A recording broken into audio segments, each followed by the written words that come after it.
Bonjour Rokaya. Bonjour Grace. Bienvenue dans ce spécial Kif Taras sur Twitch, le podcast qui saute à pieds joints dans les questions raciales. Alors comme vous le savez, si vous nous avez déjà écoutés, on est dans Kif Taras, donc on parle de blancs, de noirs, d'arabes, d'asiatiques, de roms, de musulmans, de juifs, sans complexe. Et on le fait effectivement depuis 22 émissions maintenant. Et aujourd'hui, c'est un spécial, c'est vous les invités dans ce spécial Kif Taras, c'est vous nos auditeurs, nos auditrices sur Twitch. Alors donc là on est en direct sur Twitch, donc je vois vos commentaires qui s'affichent devant moi. Alors moi je précise, je vois rien du tout en fait parce que je suis complètement myope.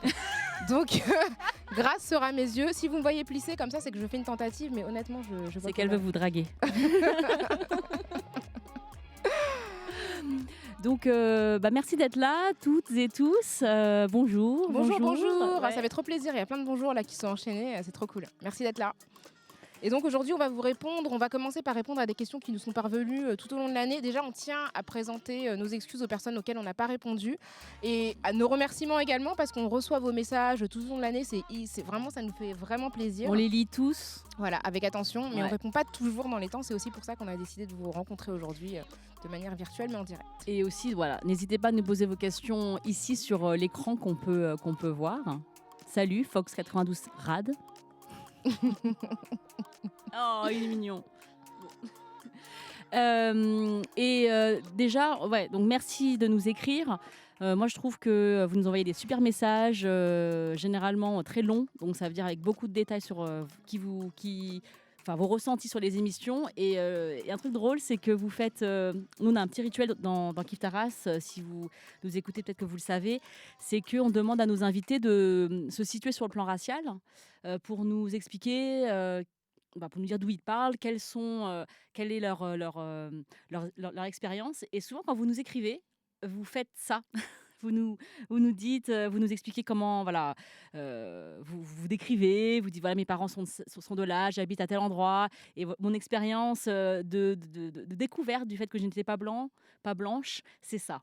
Ouais, c'est ce qu'on trouve, c'est qu'en fait vous avez vraiment pris ce pli-là de vous situer, ce qui nous permet de savoir d'où vous parlez et de un peu de comprendre votre expérience. Donc effectivement, comme le dit Grace, vous mettez beaucoup de vous-même dans vos messages, ce qui fait que c'est souvent assez long. C'est aussi ce qui fait qu'on vous répond pas parce qu'on veut pas vous répondre en 2 secondes avec 2 lignes. Et on se dit on répondra plus tard, on va se poser, on va répondre longuement.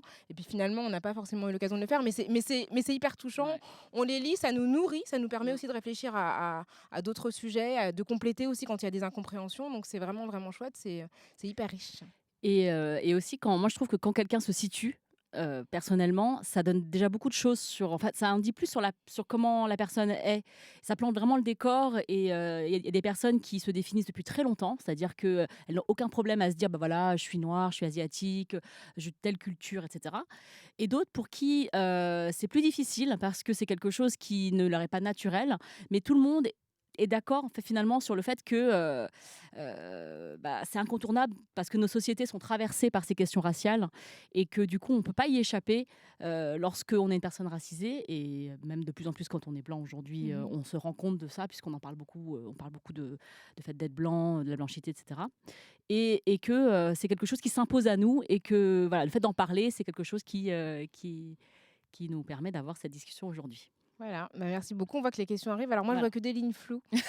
Donc, alors, il y a une question. Alors, c'est un thème qu'on n'a pas abordé cette saison et qu'on va aborder dès la saison prochaine, qui est l'appropriation culturelle. Donc, c'est quelque chose de très complexe et de très mouvant, je trouve. Et on a eu beaucoup de questions là-dessus sur les mails, sur les courriels, sur les réseaux sociaux. On va l'aborder la saison prochaine. Et là, il y a Azula 35235 qui dit « Bonjour, j'ai une question très importante. Si je suis blanc et que je porte un t-shirt en wax, est-ce de l'appropriation culturelle ?» Alors, pour commencer, on n'est pas la fashion police. Donc, vous êtes libre de vous habiller comme bon vous semble. Nous, en tout cas, c'est ce qu'on dit, c'est que ce qui nous semble important dans la question de l'appropriation culturelle, c'est surtout la captation économique du travail de communautés minoritaires. Parce que souvent, ce qui se passe, c'est qu'il y a des communautés qui, pendant longtemps, si on parle du wax, par exemple, ou de manière générale des tissus africains, pendant très très longtemps, en fait, on a vu notamment des femmes immigrées africaines porter ce genre de tissu. Et en fait, le porter en étant stigmatisé. Et dès lors que ces tissus, en fait, ont été, valorisés par des, industries, de la mode et cetera, soit le crédit n'était pas donné aux auteurs, aux autrices, de ces créations, en fait et puis en plus là, bah, finalement, le bénéfice économique ne revenait qu'aux personnes qui, tout d'un coup, donnaient une espèce de crédit, fashion à des pratiques culturelles qui existaient de longue date. Donc c'est plus cette question-là qu'on interroge ou une autre question, c'est, voilà, enfin, vous allez nous demander si, par exemple, vous avez le droit de vous coiffer de telle ou telle manière, si vous avez des cheveux raides voilà, des coiffures qui notamment sont réservées aux cheveux crépus. Moi, par exemple, si on a un exemple à donner, c'est celui de Kim Kardashian. C'est que quand elle a commencé à se faire des tresses collées, bon, bah, enfin, elle fait ce qu'elle veut, mais le fait qu'elle les rebaptise de son nom, alors que ce sont des pratiques culturelles qui existent quand même depuis très très longtemps, notamment sur le continent africain, bah, tout d'un coup, elle a commencé à faire des tutos sur YouTube, à gagner de l'argent sur des coiffures qui, enfin, je veux dire, moi, voilà, en tant que personne d'origine africaine, et je pense que c'est le cas de plein de gens, on s'est tous fait vanner parce qu'on avait des tresses, voilà, des tresses équivalentes collées sur la tête quand on était petit. Donc c'est aussi ça, ce truc-là de donner le crédit aux personnes qui sont à l'origine de ces créations. Mais c'est un vaste sujet sur lequel on pourra, je pense, Mmh. s'étendre davantage. Et donc Kim Kardashian, elle fait pas que ça avec les coiffures Ah oui. afro, hein, elle fait ça aussi avec le kimono. Donc les populations, les cultures noires sont pas les seules qui sont ciblées. Tout ce qui marche en fait, Ouais, elle exactement. prend. Et donc elle a monté un business récemment de lingerie en fait, enfin oui, de trucs près du corps quoi. Ouais, Enfin c'est oui, c'est ça, de la ouais. lingerie Ouais, qu'elle a nommé kimono, ouais. alors que ça n'a rien à voir avec le kimono et que deux, Bah, c'est une appellation c'est qui une désigne appellation, oui, et qu'elle a essayé de breveter enfin pas breveter, mais de déposer comme une ouais, marque, c'est ça, voilà, le le mot mot kimono, kimono. alors que bon, c'est quand même quelque chose qui résonne très fortement dans les communautés japonaises, comme quelque chose de très traditionnel, qui est porteur de beaucoup de symboles, enfin voilà. Et donc on peut pas juste s'approprier, là, du coup, économiquement, vraiment commercialement, une marque, en tant que marque, quelque chose qui existe depuis des milliers d'années et qui fonctionne ailleurs. Enfin bon, voilà. Donc Bah, c'est patrimoine de gens et en fait, voilà, c'est un peu Mm. les piller d'une certaine manière, quoi. Et donc pour vous répondre, donc moi je m'interdis pas de porter du wax parce que je suis pas Alors noire. moi, par contre, grâce est-ce que tu veux qu'on en parle? Non, non, mais Non, je rigole. ouais, voilà, donc Mais en mais plus, le je wax, enfin, juste pour la petite histoire, c'est un tissu colonial. Donc, c'est un tissu qui est inspiré. En fait, c'est un tissu qui a été créé par les colons hollandais qui étaient inspirés justement des pratiques enfin, de fabrication de tissus javanais en Indonésie. Et donc, c'est devenu un tissu africain par sa pratique majoritaire. C'est comme en fait, si on veut parler ouais, enfin, c'est comme certains plats qui viennent en fait de différents voyages, de différents ingrédients. Eh bien, ouais, voilà, c'est devenu un tissu africain par destination, mais à l'origine, c'est un tissu qui est fabriqué en Hollande. et si je m'achète quelque chose en wax, je vais quand même me poser la question, et je pense que là c'est important, Elle à va me qui va payer en l'argent? fait. Qui va Elle me l'argent? paye. Est-ce que ça va à quelqu'un dont c'est l'héritage, qui donc le fait avec, enfin, c'est une ressource qui est importante. Donc, Exactement. est-ce que ça retourne, ça va aux personnes dont c'est l'héritage?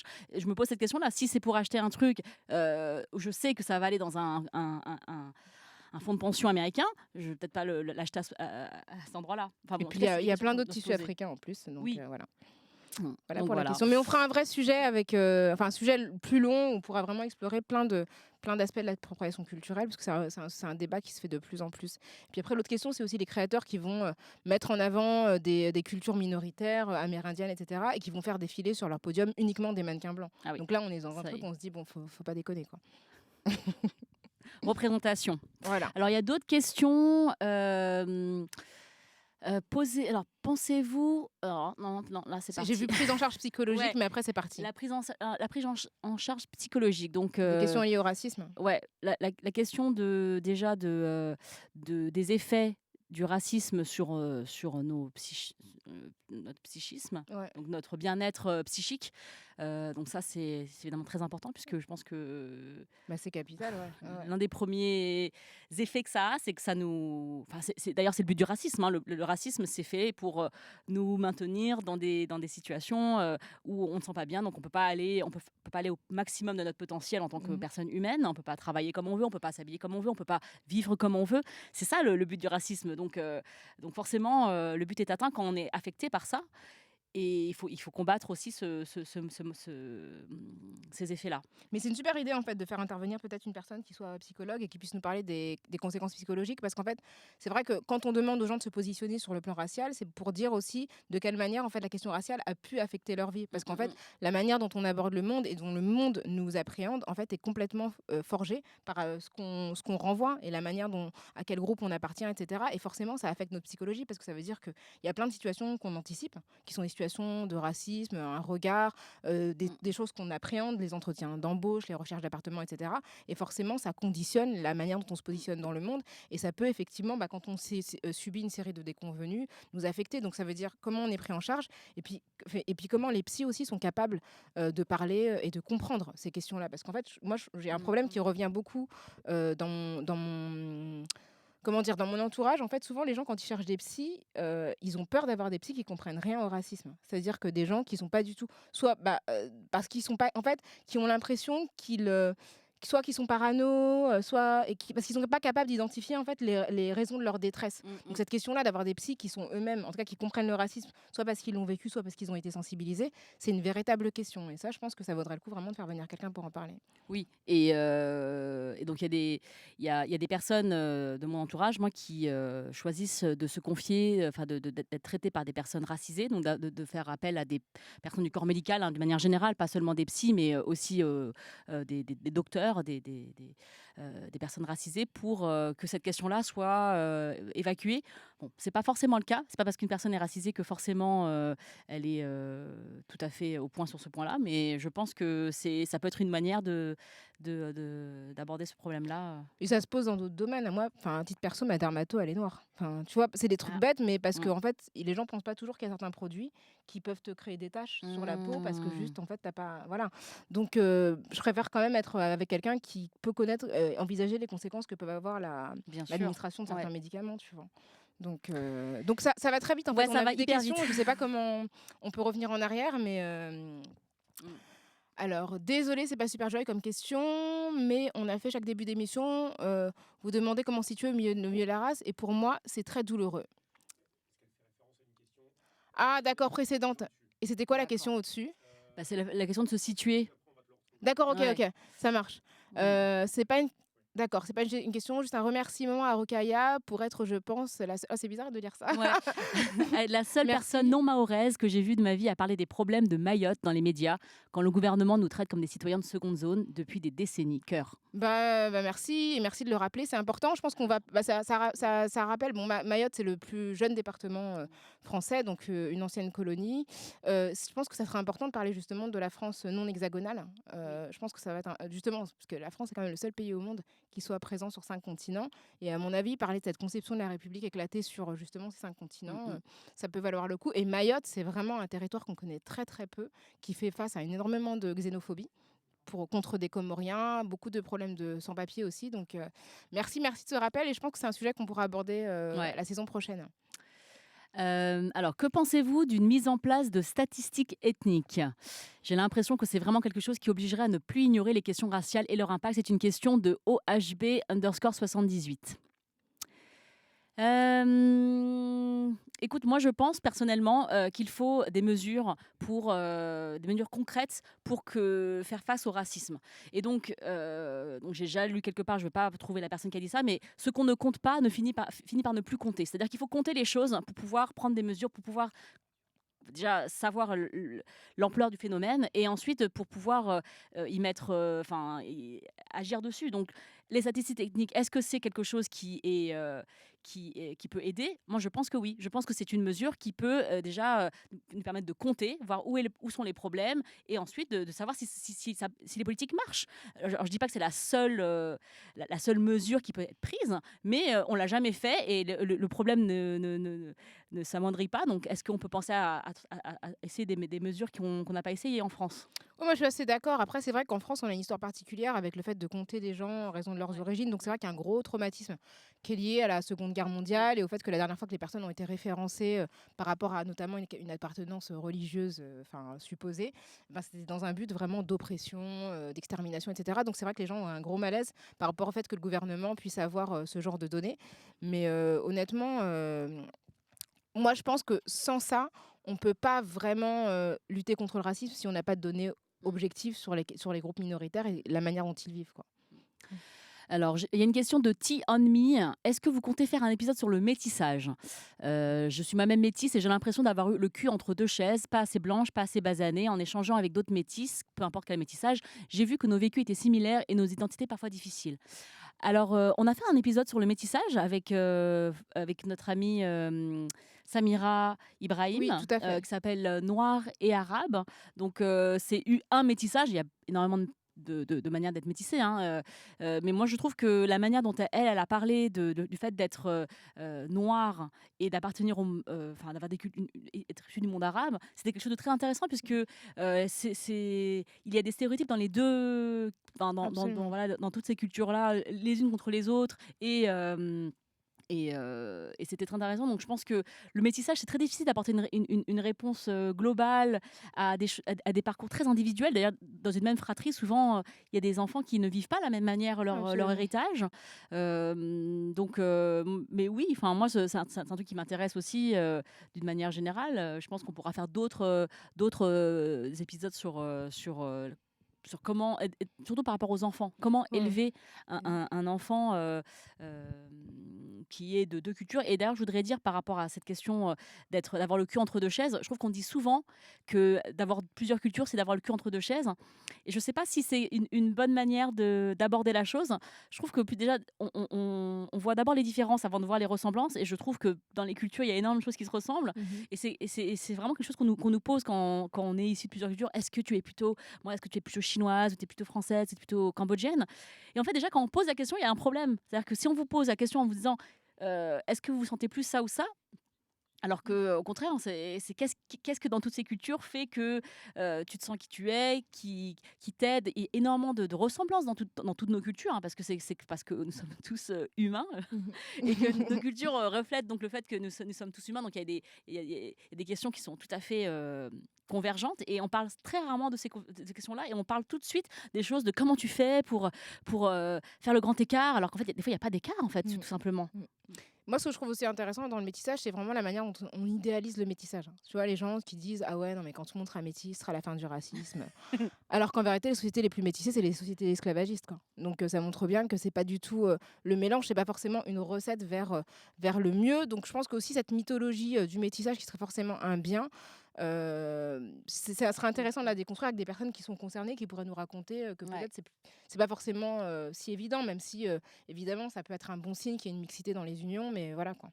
Et je trouve ça d'ailleurs assez difficile quand on est soi-même racisé, qu'on est soi-même victime de racisme et que l'on a internalisé le racisme. Ouais, C'est pas parce qu'on est racisé qu'on est pas raciste en fait. On ouais. peut, on peut, on peut avoir intériorisé ces choses-là et du coup, c'est très douloureux finalement de le vivre. Mmh, mmh mh. Ok, super, merci. Alors, qu'est-ce que... Ok, D'accord, OK. ouais. Alors, tu veux qu'on fasse celle-là? Alors, hello, je me pose beaucoup de questions sur mon héritage racial. C'est une question de pitbull anti-mascu, car j'ai un passing Bravo, aléatoire. bravo. Alors que j'ai mon grand-père qui est malgache, il a épousé une blanche, et mon père métis a épousé une blanche. J'ai la peau un peu mate et des yeux bridés, mais parfois on me prend pour une blanche. J'ai été élevée dans une famille raciste et je n'ai pas connu ma famille malgache, mais je ressens le besoin de me rapprocher de cette culture et je ne sais pas du tout comment faire. Ça, c'est une vraie question. Alors, moi, en tout cas, je suis pas en mesure de t'aider concrètement, mais c'est vrai que cette manière dont, en fait, on peut être catégorisé en dépit d'un héritage culturel qui est réel, c'est super intéressant. Ça montre bien bah, que les groupes raciaux sont des constructions, parce qu'en fait, même en ayant un contexte culturel majoritairement blanc, si ce n'est exclusivement blanc, finalement, on peut avoir un besoin de se raccrocher à un groupe qui nous ressemble dans son expérience, parce qu'on sent que d'une certaine manière, la société nous renvoie bah, ce groupe qui, même s'il est lointain, a un sens pour nous. Donc je pense qu'il y a des organisations, j'imagine, d'associations de personnes d'origine malgache qui doivent être structurées, parfois autour d'événements culturels, d'événements historiques. à mon avis, Mmh. ça doit exister, je pense, Alors ouais. moi, je te suggérerais peut-être, si ça t'intéresse, d'aussi faire une recherche sur des auteurs malgaches qui ont écrit en français ou qui ont été traduits peut-être. C'est une bonne Parce idée. que je trouve que lire, c'est aussi une manière de pouvoir dire des auteurs qui peut-être on traite cette question-là, ou même qui ne traitent pas de ça, mais que du coup, il y a ce thème de la différence et des relations avec les autres races sociologiques.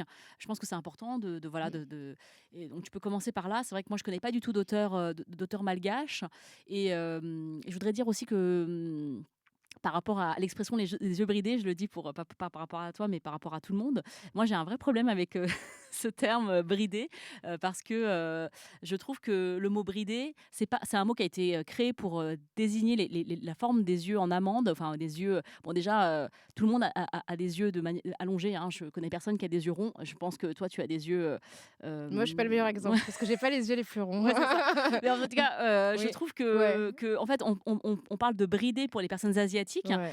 alors que Rokhaya, tu vois, elle a des yeux en amande et on dit pas qu'elle est bridée. Et en Je plus, suis déjà noire, ça va, quoi. le mot le mot bridé, c'est quelque chose qui n'est C'est c'est pas une forme négatif, hein. géométrique. C'est-à-dire que, quand tu fais de la Ouais, géométrie en c'est troisième, on vrai. ne parle pas de la forme bridée. C'est pas une forme.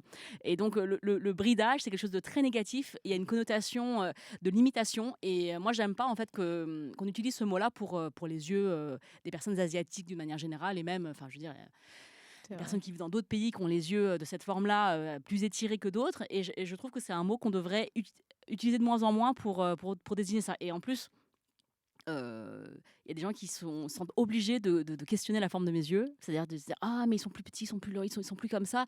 Alors que, enfin, tu vois, c'est juste une question. Ridicule, ouais. c'est, ça ne définit pas les gens. Donc, Donc voilà. tu vois comme nous. Je vois exactement comme toi, peut-être mieux que toi, en fait. Donc, Heureusement pour toi. ouais. Alors, il y a une question de Orixda.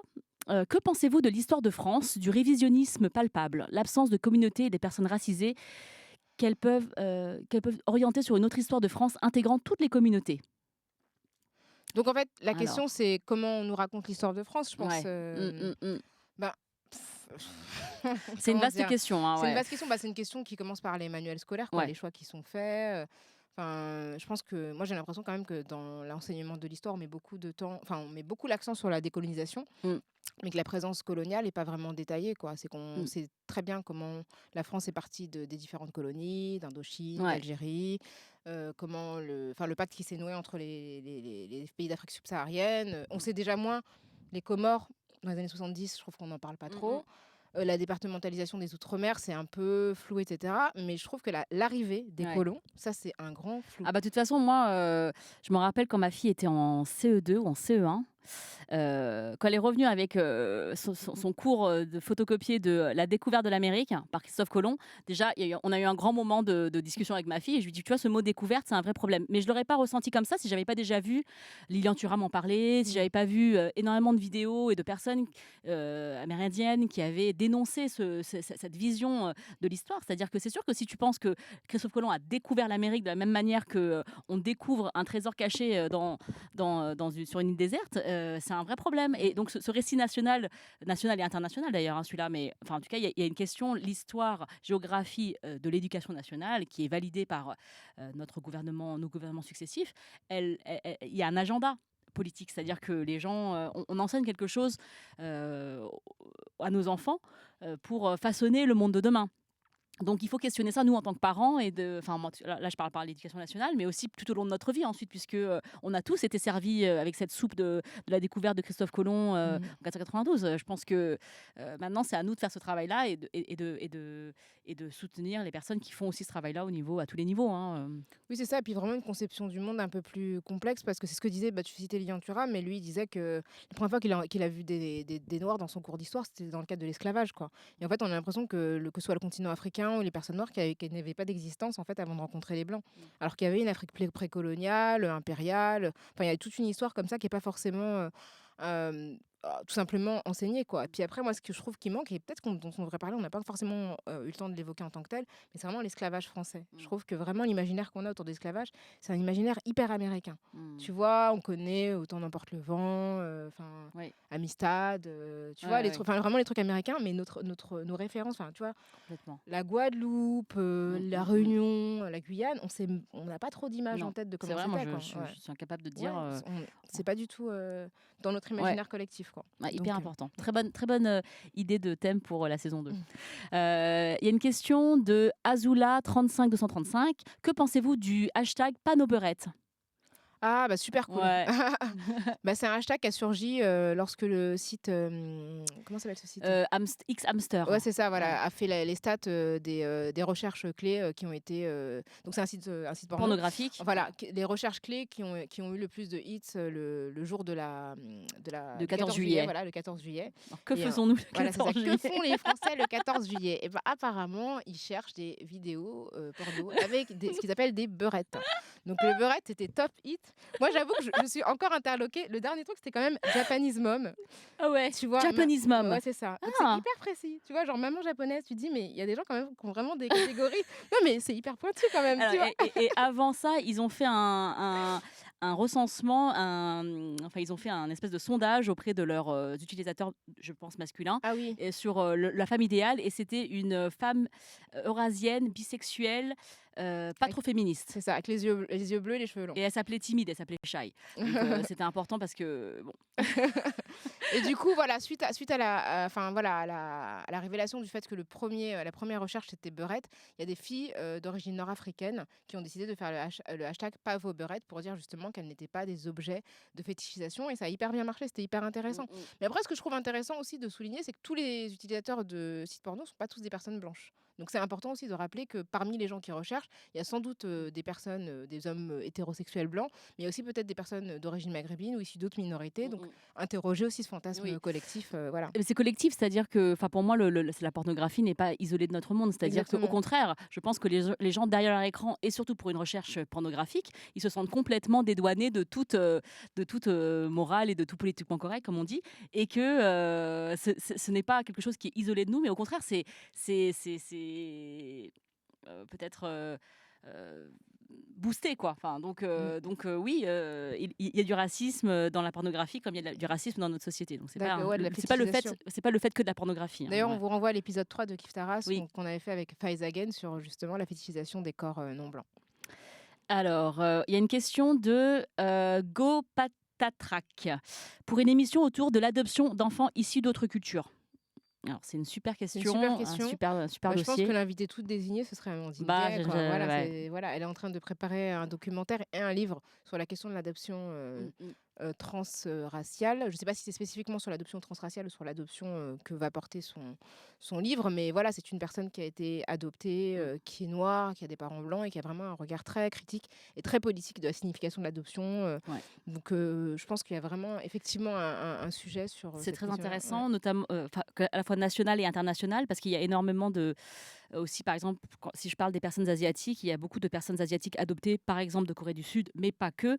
Et donc j'en ai parlé avec Christelle Pécou, qui est qui est une illustratrice, qui est donc sud-coréenne d'origine et adoptée par une famille française de Marseille, blanche, bourgeoise. Elle en parle très bien, et elle explique vraiment le travail qui est vraiment, enfin, qui est un grand travail pour se sortir du racisme dans lequel ils ont vécu, parfois très bienveillant, puisque ce sont leurs parents. Et c'est super intéressant comme question. On aurait plein de choses à faire Ouais, là-dessus. c'est Mm. sûr. Alors, que pensez-vous des quelques initiatives des spectacles de drag queens racisés qui revendiquent une identité raciale dorénavant? C'est une question de Soupa Sayajins. Bah, c'est top. Ouais, c'est Enfin, moi, top. je trouve ça canon. Je trouve ça déjà esthétiquement, c'est juste, génial et de toutes les façons, je pense que le champ artistique, enfin, qu'ils soient investis par les minorités pour se redéfinir, pour définir leur corps, pour les positionner, pour, finalement, d'une certaine manière, être, voilà, à l'origine et en maîtrise de la représentation qui est fait d'eux et plus encore quand il y a une forme d'intersectionnalité, entre des personnes qui sont des drag queens et qui ne sont pas blanches, c'est canon. C'est bien parce que Ah ça va ouais. contre le narratif et contre l'exotisation aussi. Moi, je trouve ça vraiment super. Je voudrais faire un big up à Alia Express, qui est une personne que j'ai vue performer Ah oui. lors des outdoors avec son équipe et qui avait repris plein de choses sur la fétichisation des corps asiatiques. Et j'ai trouvé ça génial que ce soit, enfin, que ces paroles-là aient été, enfin, se retrouvent ailleurs différemment. Donc super, merci Alia Express. Alors, c'est une question de Orixda. Quelles sont les références historiques héros-héroïnes racisées? Euh, Quelles sont les Euh, références historiques héros-héroïnes racisées? Alors, Si c'est des personnes réalistes, alors pour les personnes noires, je pense que le livre de référence, c'est enfin le livre de référence. Un livre intéressant, c'est le livre de Lilian Thuram, Mes étoiles noires. mm, Lui, il a décidé en fait de dire que justement la première rencontre qu'il a faite avec des noirs à l'école, c'était des esclaves. mm. Donc du coup, il a décidé de raconter ses héros et le livre s'appelle De Lucie à Barack Obama. Donc il raconte à travers l'histoire des hommes et des femmes noirs qui ont compté à ses yeux. Après, je pense que je trouve pas mal. Je trouve que dans les BD de Pénélope Bagieux dans Culotté, Ouais, je trouve qu'elle a fait un vrai effort de tout à représentation fait. des Ouais. femmes. Tome Alors 1 et 2, voilà, ouais. c'est ça, c'est des femmes qui sont des femmes qui ont à travers l'histoire ont eu du culot quoi et ont brillé dans différents domaines Ouais. et je trouve qu'elle fait un vrai effort de représentation de femmes d'origine vraiment diverses quoi. Et ma fille le lit, enfin, elle a 10 ans, elle a 11 ans, donc je trouve que c'est quelque chose qui est accessible à beaucoup de gens et je Ouais. pense qu'il faut commencer tôt à ce qu'on voit autour de nous des personnes de toutes parts, voilà, de toutes les couleurs, etc. Alors, c'est une question de Tea on Me. D'ailleurs, avez-vous des recommandations de lecture, podcast, film pour avoir une histoire racontée autrement, hors récit national, qui place les Blancs en sauveurs généreux? Alors, des recommandations de lecture, podcast, film. Tu veux faire un peu des séries, toi? Tu voulais dire un truc sur les séries? Alors pour enfin des trucs historiques ou des trucs contemporains parce qu'en série Alors, en série, bah, moi, je pense que dernièrement, ce qui a très bien marché sur Netflix, c'est la série d'Ava DuVernay, la courte série When They See Us, qui reprend un fait divers ouais. des années 80, horrible, mais qui montre vraiment le caractère systémique du racisme. Voilà, qui avait secoué un peu New York à l'époque, comment en fait des jeunes garçons noirs se sont retrouvés accusés de manière injuste d'un crime qu'ils n'avaient pas commis, mais comment leur couleur de peau, enfin noir et latino d'ailleurs, a joué contre eux. Donc ça, je C'est trouve qu'ils que c'est étaient coupables avant avant d'avoir même de c'est été ça, jugés, enfin, tout de suite, exactement. quoi. Ils Ouais. avaient la couleur de la culpabilité, quoi. Mm. Et ça, c'est bien. Et sur Netflix aussi, je trouve que j'aime bien. Enfin, c'est toujours dans la question du racisme systémique, mais là, c'est vraiment une fiction qui s'appelle Seven Seconds. Oh, j'ai C'est adoré. hyper bien. C'était trop bien. C'était trop bien. J'ai adoré. C'était vraiment Ouais. canon. Et les personnages sont vraiment tous Hyper juste. dépeints de manière Ah ouais. déjà pas cliché, c'est-à-dire Ouais. que chacun d'entre eux tu les prends et ils sont retournés. Ouais. Et C'est en trop plus l'histoire est incroyable. Et c'est pas long, c'est pas une série infinie, donc Mm. c'est une série qu'on peut regarder assez facilement. Et après, quand même, des séries françaises. C'est un autre genre et c'est pas du tout. Mais je trouve que la dernière saison de Scam France. Ah oui. Ouais, bah, je Ouais. trouve que c'est la première fois que je vois dans une série française enfin une série française qui est aussi réaliste dans la manière dont finalement on montre des Français de jeune génération.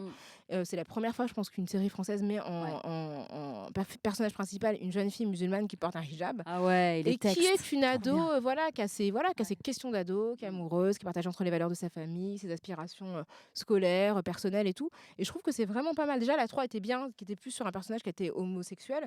Et je trouve que vraiment cette saison-là, elle est hyper juste dans cette manière de dépeindre des jeunes qui ont des origines différentes. Et moi, je vous recommande d'aller voir le film de Frédéric Shaw. Enfin, c'est pas le film de Frédéric Shaw, mais il l'a coécrit, qui s'appelle C'est Made Julien in Abraham China. qui l'a C'est Julien réalisé. Abraham qui réalise. Mm. Et alors, on m'a posé des questions sur Twitter, donc je vais peut-être répondre maintenant.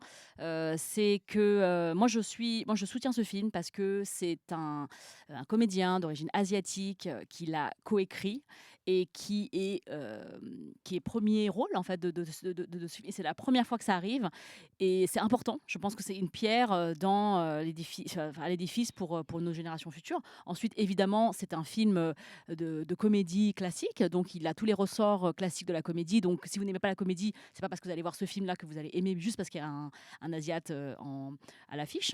Mais en tout cas, moi, je pense que c'est quelque chose qu'il faut soutenir. Enfin, moi, je soutiens en tout cas, parce que je voudrais voir plus de personnes qui font ce genre de démarche. Et c'est une question de sous. C'est-à-dire que les producteurs, ils ont dit oui à Frédéric Shaw et ils attendent de voir que ce soit un succès pour faire d'autres choses avec d'autres personnes. Donc moi, personnellement, quand j'ai parlé avec mon éditrice de mon livre, j'ai publié un livre J'ai parlé d'adaptation et elle m'a dit: «Il faut d'abord qu'on voit comment fait ce que fait le film de Frédéric Shaw». Donc c'est Mais une c'est porte pour d'autres incroyable. personnes. Enfin, Non, c'est mais pas du tout c'est la même fou. histoire, Ça n'a aucun ça n'a rien rapport. à voir. Mais Non, mais c'est un truc de fou. il y a qu'une place il y a qu'une place, elle est pourvue et si c'est Ah un ouais, succès, ils ouvriront la porte à d'autres gens et c'est là, c'est comme effrayant. ça. Mais bon, Ah ouais. je subis ça et donc je me C'est dis fou. que bon, bah, voilà, c'est et Waouh. donc vive le film de Frédéric Shaw.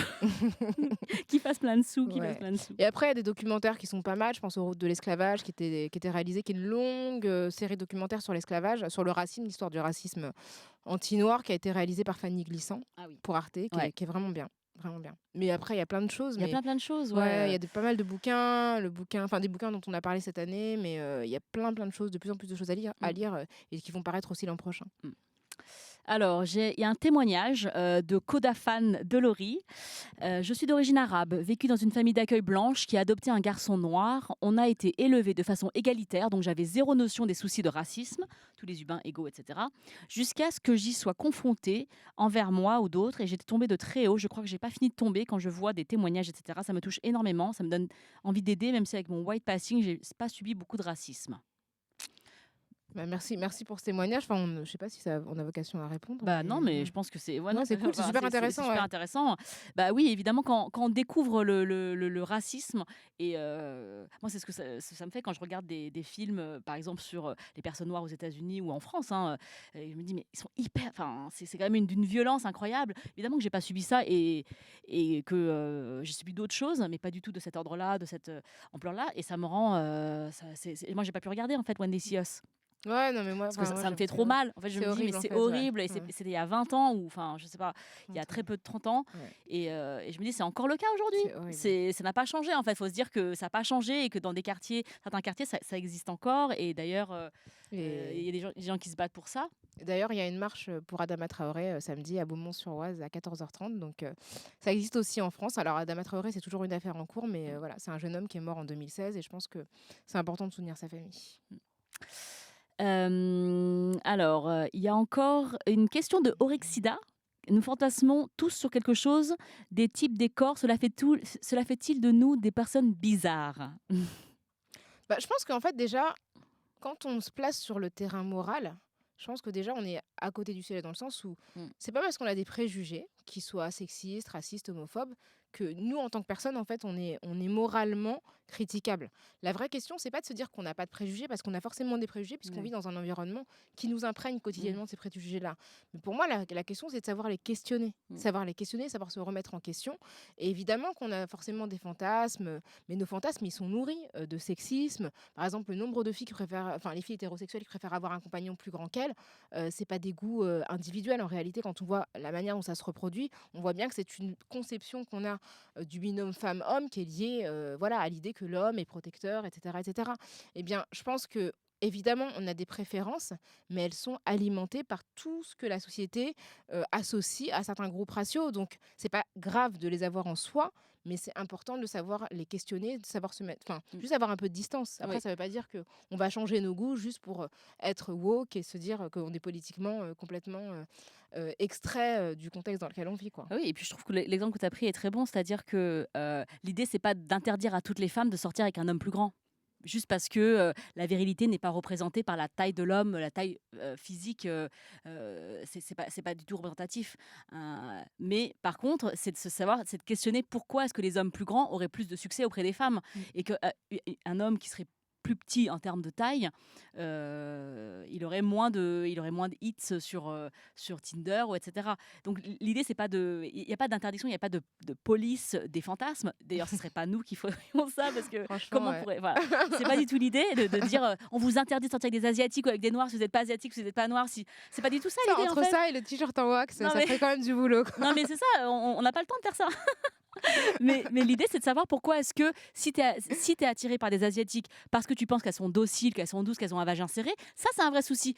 Il faut déconstruire le fait de penser qu'elles sont douces, dociles, qu'elles ont des vagins serrés. Et après, si tu aimes les Asiatiques, tant mieux pour toi, en fait, tant mieux pour elles, si ça tout se passe bien. Enfin, moi, j'ai aucun problème avec ça. Et puis surtout, c'est la faculté de faire coïncider tes fantasmes avec la réalité. Ouais. C'est-à-dire que tu peux être attiré par un type de personne, mais si ce type de personne est minoritaire dans le contexte où tu vis, comment tu arrives tout le temps à faire en sorte que ça se produise? Mmh. Ça, pour moi, tu vois? Je veux dire, si tu habites en Asie et que tu sors qu'avec des Asiatiques, bon, OK, c'est normal, Mmh. c'est le nombre de filles Oui. majoritaires. Mais en France, c'est quand même, ça demande un effort, quoi. Non, mais tu vois? Alors, il y a une question de Go Patatrac, adoption conseil. Il y a d'ailleurs une BD en 4 tomes sur l'adoption d'un enfant coréen, oui, Ah, super bien, ouais. sud-coréen, pardon, couleur de peau, Il est Miel super qui bien. parle du sujet. Oui, c'est 4 tomes de Jung. Elle est belge, non? Ou je sais Oui, pas. il est belge, ouais. Ouais, C'est un homme, il ouais, est est il est belge. d'origine, Ah, je savais même pas ça. ouais, il s'appelle Ouais. Jung, enfin, je sais pas, je prononce pas bien, Ouais, très bien. Mais c'est très hyper bien, bien c'est beau, hein. et qui parle aussi beaucoup des problèmes, psychiques, en fait, Mmh. des personnes adoptées, notamment dans son village d'où il venait, de Belgique et c'est vraiment quelque chose de ouais, donc on recommande aussi cette BD de, Couleur de peau miel. Alors, conseil série de Kodafan de Laurie. J'ai vu récemment le film Always Be My Baby, Ah, c'était bien ça. Always Be My Baby, pardon, sur Netflix, et c'était super drôle et émouvant. Ouais, Always Be My Baby, c'est un film avec Ali Wong et Randall Park. Alors, je sais plus, la réalisatrice, je sais plus comment elle s'appelle, mais c'est la même réal que Fresh Off the Boat OK. sur ABC. Et moi, j'ai adoré parce que c'est un film dans lequel les personnes asiatiques ne sont pas le centre de l'action. Enfin, c'est-à-dire qu'elles sont au centre de l'action en tant que personnages, mais leur héritage n'est pas le sujet du film. Exactement. Le film, c'est un film sur une personne deux personnes qui sont éloignées, Ça une une qui est partie loin pour réussir, elle revient dans son patelin. Enfin bon, c'est quand même San Francisco, donc ouais. c'est pas... Et du coup, comment est-ce que ça se passe? Comment est-ce que on se rabiboche? Comment on se pardonne, etc. Et je trouve que c'est un super film, très très sur un sujet hyper général qui est grandir, C'est quoi. l'amour de jeunesse, enfin Ouais. voilà, c'est ça, Mm. mais c'est hyper beau. Et du coup, l'héritage, il vient, c'est un décor en fait, c'est un décor avec toutes ses subtilités, avec toutes ses nuances, et c'est vraiment un super film. Donc je vous le recommande sur Netflix Ouais, c'est drôle. c'est hyper drôle et Mmh. ça questionne aussi plein de choses de nos sociétés par rapport à la bouffe. Tu sais, ils sont dans un resto à un moment, il y a Keanu Reeves qui arrive, c'est Ouais. tellement Mais drôle. non, mais Keanu Reeves, juste mention spéciale dans ce dans ce film. Alors, comment reconnaître les hommes qui fétichisent les femmes racisées? C'est une question de Good Vibes Only 2019. Vous leur demandez des photos de leur ex. Bah, écoute, moi, franchement, quand je rencontre quelqu'un, Leurs ex, hein, au pluriel, leurs hein. ex, ouais, Ouais. je sens tout de suite déjà que je ne suis pas considérée comme une personne. C'est-à-dire que quelqu'un qui me parle et qui me dit... Ni hao. Bon, déjà, ça, c'est un vrai souci, parce que voilà. Et ensuite qui me dit: «Ah, mais tu sais, je connais très bien les gens comme toi, parce que ma copine d'avant, elle était asiate». C'est-à-dire qu'on n'est pas Ouais, toutes, enfin, tu ouais. vois, encore une fois, on n'est pas toutes pareilles. C'est-à-dire que si tu as une copine asiatique avant, mais même si tu as une copine, tu peux pas, si tu as une copine avant, tu peux pas connaître toutes les femmes. On est Ouais. bien d'accord. Donc si tu as une copine asiatique avant, c'est pas nécessairement, du coup, même si c'était ma sœur en réalité, qu'on avait eu le même parcours familial, etc., on est très différentes. Donc on peut pas me connaître juste en ayant une copine avant. Donc Ouais. ça, déjà, c'est comment reconnaître, c'est ce que les gens te disent, hein, enfin. Puis après, ouais, la manière dont la personne peut attacher de l'importance à ce qui est considéré comme étant ta culture, va te parler, enfin moi, d'une langue J'adore les films étrangère. de Jet Li. C'est ça, voilà. On Ou, va te parler dans une langue au pif, africaine ouais. ou asiatique. Enfin, bon, c'est plus. Mais voilà, en fait, je sais pas, généralement, on se rend compte quand même à des détails, enfin, au fait de ne pas se sentir, comment dire, valorisée en tant que personne, mais plus comme en tant que représentante d'un groupe, d'une culture, voilà quoi. Mmh. Enfin, mais après, c'est pas, y a pas de mode d'emploi, hein, Non, mais je pense que c'est un truc vraiment qu'on ressent. Je crois pas que ce soit quelque chose enfin, il n'y a pas de vraiment de. Après, moi, je connais des hommes qui sortent avec des personnes asiatiques parce Après, on qu'ils, peut faire des listes. non, mais tu vois, Peut-être. enfin, et qui sont très bien. Enfin, je veux dire, et c'est pas parce qu'ils ont une copine asiatique avant que forcément c'est des hommes mauvais. Oui. Enfin, Oui, non, non, mais mais oui, enfin, tu vois, oui. sans vouloir, c'est quelque chose qui encore une fois, c'est ce truc entre le fantasme et la réalité. C'est-à-dire que tu Exactement. peux aimer les femmes asiatiques parce que tu aimes la culture asiatique ou de manière générale, hein, parce qu'il y a Japon, Chine, etc. Donc tu peux aimer une culture en particulier, t'installer là-bas, avoir une copine et pas pour autant être un fétichiste. Tu vois, enfin, c'est quelque chose d'assez parce que tu considères la personne comme une personne en part entière, qu'elle est unique et que vous avez une relation de humain à humain. Voilà, Mmh. c'est tout à fait possible en même temps. Donc c'est ouais. Mm. Alors, allez-vous faire un kiff Taras dans les territoires ultramarins, en Guyane, en Polynésie, voire à l'étranger ou dans les lieux symboliques? Oui, ce serait une très On bonne aimerait idée. bien. On a des gens de Binge en face Ouais. Est-ce qu'il y a un budget pour aller dans les pour territoires partir dans ultramarins? les territoires ultramarins. On adorerait. Non, c'est clair qu'il y a beaucoup de choses à faire dans les territoires ultramarins de Ouais. manière générale. En plus, il y a des réalités locales hyper différentes, hein, que ce soit à La Réunion, Mm, en Guyane, en Guadeloupe. absolument. Il y a plein de Ouais. trucs à faire, quoi. Et quand on avait notre invitée Françoise Vergès dans l'un des épisodes passés de la saison 1, on a parlé du féminisme au pluriel, des féminismes, et on a parlé aussi de la Réunion parce que moi, on m'a souvent dit ah mais à la Réunion, c'est super là-bas, les gens, c'est le métissage, ils fêtent toutes les fêtes, c'est génial. Et j'ai posé la question à Françoise parce que je voulais vraiment savoir si, de son point de vue, c'était aussi idyllique qu'on pouvait nous le dire. Et évidemment, elle nous a dit que c'était quelque chose, c'était un discours qui aujourd'hui est politique, c'est de dire regardez comme ils s'en sortent, c'est super, mais en fait, dans la réalité est que ces personnes sont stigmatisées, et qu'il y a énormément de ponts brisés entre ces communautés, et que voilà, c'est pas juste le métissage qui met fin au racisme, comme on disait tout à l'heure. Alors, Je lis pas parce que je vois rien. Parce que pour les gens qui y sont arrivés en cours, c'est pas parce que parce ouais, que non, non. je refile le boulot à Grasse, c'est juste que je suis complètement myope, donc j'ai un champ de vision de 90 Alors, il nous centimètres. reste 10 minutes, donc si vous souhaitez poser des questions, c'est maintenant et on va essayer de répondre moins vite. Et oui, on revient pour une deuxième saison à partir du 5 septembre sur Binge Audio. Le 5 septembre, il y aura une grande journée Binge où vous pourrez prendre connaissance de tous les super podcasts qui existent chez Binge. Et je le dis de manière sincère parce que j'écoute plein de podcasts de chez Binge. Et aussi, on retourne sur scène pour Binge en scène le 18 octobre à 18h. Donc, si vous avez manqué les premières éditions de Binge en scène, c'était 14 et 15 mai. en mai, Au voilà. Palais des Glaces. N'hésitez pas à revenir, à venir nous voir le 18 octobre. Alors, il y a une question de Nono Darko. Est-ce que vous connaissez le podcast Le Moicast sur la culture antillaise? Non. Ah, moi, ça m'intéresse. Je vais Non, je connais écouter. pas, Non, ça je a connais l'air pas cool. du tout. Non. Merci Merci pour pour la l'info, Nono recommandation, Darko. c'est trop bien. Alors, Multi-Zoubi, est-ce qu'il y a-t-il un épisode de prévu sur la communauté indienne en France? Tout Ah, à on fait. aimerait trop, Ouais, tout à mais fait. Ouais, grave. j'aimerais beaucoup. Pour le J'adore. coup, ouais, c'est Ouais. vrai qu'en plus, c'est vraiment. S'il y a des gens qui sont absents des représentations. Je tiens juste à dire un truc d'ailleurs sur ça. Je sais pas si vous avez vu Le Grand Bain. Tu l'as vu, c'était abusé. Hein. Ah ouais. Oh là là. Donc, dans Le Grand Bain. C'est peut-être que vous l'avez pas remarqué, mais parmi toutes les personnes en fait qui font la compétition pour faire la natation synchronisée, il y a un homme qui est vraisemblablement d'origine indienne, Pakistanaise, ouais, on enfin, sait en tout cas pas. du sous-continent indien, qui ne parle quasiment pas. Et quand il parle, je sais pas s'il parle en tamoul, en tout cas dans une langue, mais genre il parle dans une langue que nous spectateurs on comprend pas, et tout le monde fait comme s'il le comprenait. C'est horrible. Mais c'est horrible. Franchement, Parce c'est abusé. Parce qu'en fait, ils font croire que c'est leur pote et que c'est l'un des Ouais, leurs, sauf alors qu'en qu'il- fait, On sait rien de lui, on comprend pas ce qu'il dit. Et en plus, et à un moment donné, en fait, tous, à un moment donné, tu les vois s'entraîner pour aller, pour faire pareil à la compétition, je sais plus dans quel pays scandinave. Et tous, ils s'entraînent chez eux, tu vois, dans leur famille, tu vois leur contexte familial et tout. Et lui, tellement ils lui ont pas fait de passer, il s'entraîne à la station de bus. oh, Non, mais ouais, c'est ça, vraiment, mais c'était abusé, quoi. Et Donc, c'est un peu ça le tokenisme aussi. Oui, Enfin, c'est ça. le fait c'est vraiment un token, Ouais, mais c'est ça. comment on a dit Un ça en alibi, français? hein. Ouais, un un alibi. alibi, ouais. C'est-à-dire qu'il sert là de caution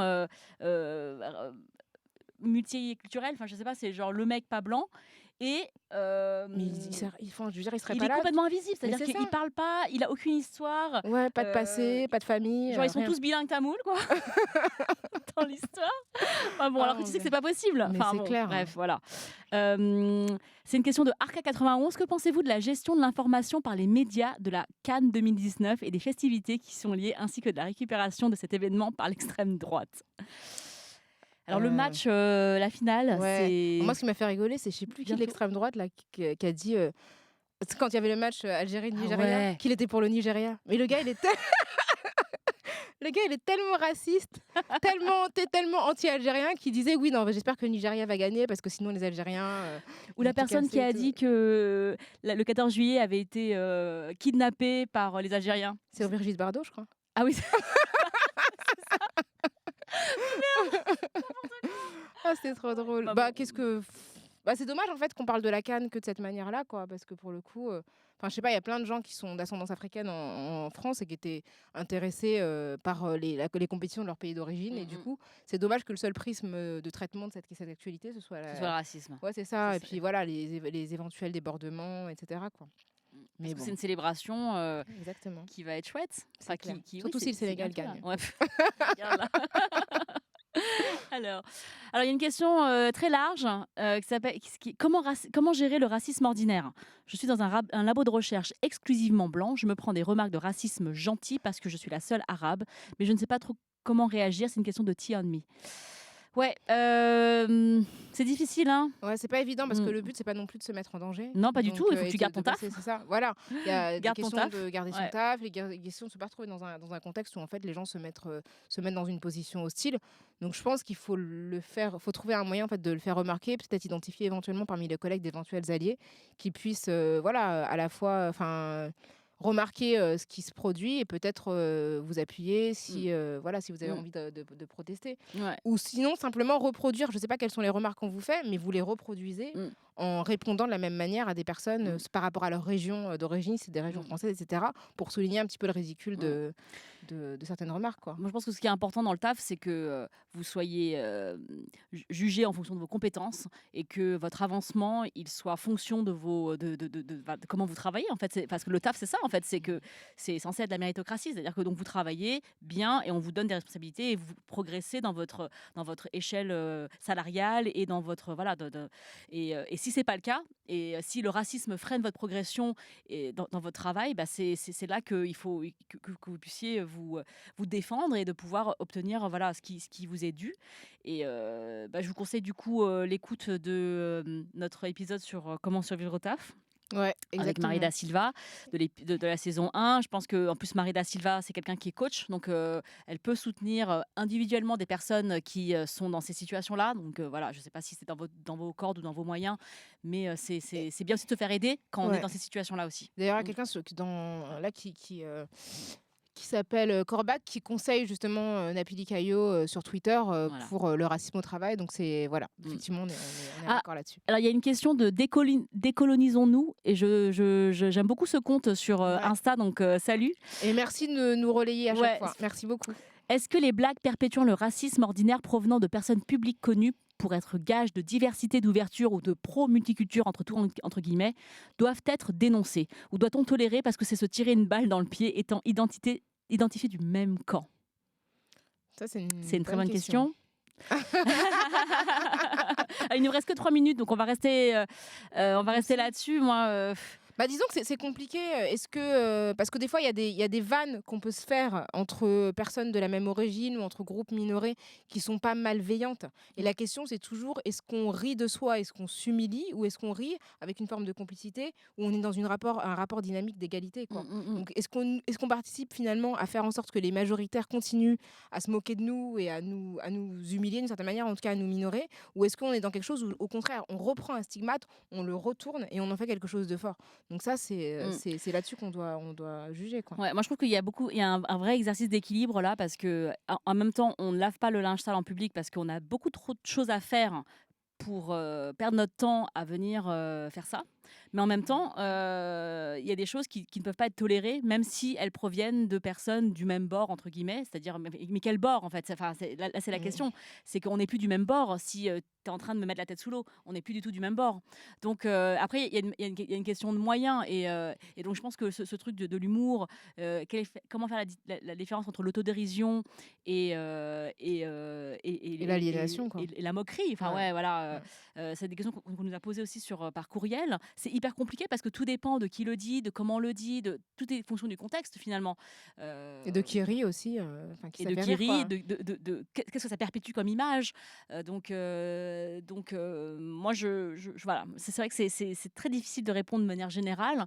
Moi, il y a des choses qui ont été dénoncées, par exemple, quand Gad Elmaleh et Kev Adams ont fait ce sketch sur les Chinois, on a dénoncé ça. Les communautés asiatiques ont dénoncé ça. Après, il y a eu des personnes qui nous disent moi j'adore, je trouve ça trop drôle, tout ça, parmi les Asiatiques. Donc ça existe, hein, et que ceux-là, on va pas les écouter. Enfin, en tout cas, moi, je les écoute pas. J'écoute ceux qui me disent je suis blessée, j'ai envie que ça change, j'ai envie qu'on arrête de se foutre de ma gueule. Je pense que c'était important d'en parler. Maintenant, est-ce que ça, c'est vraiment quelque chose qui change? Je sais pas. Oui, parce qu'en plus, là, pour le coup, Gad Elmaleh et Kev Adams s'en prenaient à des groupes qui étaient des groupes exogènes par rapport à eux. Donc, ils avaient même pas de légitimité. C'est même pas comme s'ils avaient repris des choses qui étaient existantes pour les détourner. Là, c'était vraiment... c'était pas leurs amis. Enfin, je veux dire, c'est comme... Si nous, on se vanne toutes les deux, on est copines, on se connaît, donc il y a un passif. Donc, je peux me permettre de le faire. Si tout d'un coup, personne me connaît... Ça dépend quelle vanne. Non, mais bien sûr. En tout cas, c'est en complicité et c'est en accord, tu vois. Mais si tout d'un coup, je surgis nulle part, je vais à la télé, je fais un sketch sur les Asiatiques, il m'est sorti de nulle. Les gens vont se dire... Parce que j'ai une copine chinoise. Ouais, c'est ça. Bah oui, mais attends, ma copine, elle m'a dit que ça allait. Donc voilà, ça n'aura aucun sens, quoi. Bon, il y a une dernière question. Alors, une dernière question de Magique Bercou. Un épisode sur les invisibles, genre les métis dont on n'identifie pas l'appartenance raciale, avec des soucis du style on croit que ta mère, c'est ta nounou, ou ton nom ne correspond pas à ta tête. Ce sera envisageable pour vous? Bah oui, c'est aussi un sujet, mais c'est intéressant justement la question du nom, parce que on voit par exemple que les personnes qui sont métissées et dont les origines ne sont pas visibles, enfin on voit que dans une même fratrie, les traitements peuvent être complètement différents en fonction du prénom, quoi. Je pense typiquement aux personnes qui sont d'origine maghrébine, selon que le choix des parents du prénom, enfin le destin de la personne peut être complètement différent. Même si elle a l'air blanche et qu'elle a un prénom maghrébin, tout d'un coup c'est une autre perception, donc du coup c'est intéressant de voir aussi, encore une fois, comment la stigmatisation ne peut apparaître, enfin peut intervenir au-delà de l'apparence physique, mais vraiment sur ce qu'on associe à un prénom. Donc oui, c'est un sujet intéressant. Ouais. Et que d'une manière générale, peut-être les thèmes les thèmes de Kif Taras qu'on privilégie, c'est des personnes ou des sujets invisibles ailleurs. Donc merci pour toutes vos suggestions d'épisodes, pour les thèmes, tous vos messages qui nous font vraiment plaisir tout au long de l'année. Je pense qu'on va terminer ici. Oui, merci à tous. Il y a encore plein de questions qui arrivent, mais de toutes les façons, c'est pas le dernier live. On aura d'autres occasions. Merci de nous nourrir, merci de nous soutenir, nous témoigner à chaque fois de vos retours, à chaque épisode, parce que c'est vraiment hyper encourageant. Ça nous donne des idées, ça nous donne envie de continuer. Ça donne vraiment du sens à ce qu'on a fait, parce qu'on s'est un peu lancé sans trop savoir à qui on parlerait. On se rend compte que le nombre de personnes à qui on parle est beaucoup plus étendu que ce qu'on pouvait imaginer, et c'est vraiment, vraiment chouette. Merci d'avoir été au rendez-vous pour cette première merci beaucoup. En direct. J'espère qu'on fera plus de Twitch, hein. Par nos copains derrière les consoles et tout. Et oui, alors la date pour la saison 2, c'est le 5 septembre, c'est ça? Voilà, le 5 septembre. C'est une phrase pour toi, ça? Attends, de Pitbull, anti-mascu, on va pas le dire. J'adore. Merci d'être là. Merci beaucoup. Merci. Et de nous écrire et... Ça, c'est notre Voldemort, tu vois. On dit jamais son nom. Celui qu'on ne nomme pas. Merci d'avoir été là pour ce Kif Taras questions et réponses. Et j'espère à bientôt. Bel été à vous, plein de lectures, plein de choses pour l'esprit et merci, Grace. Et du repos.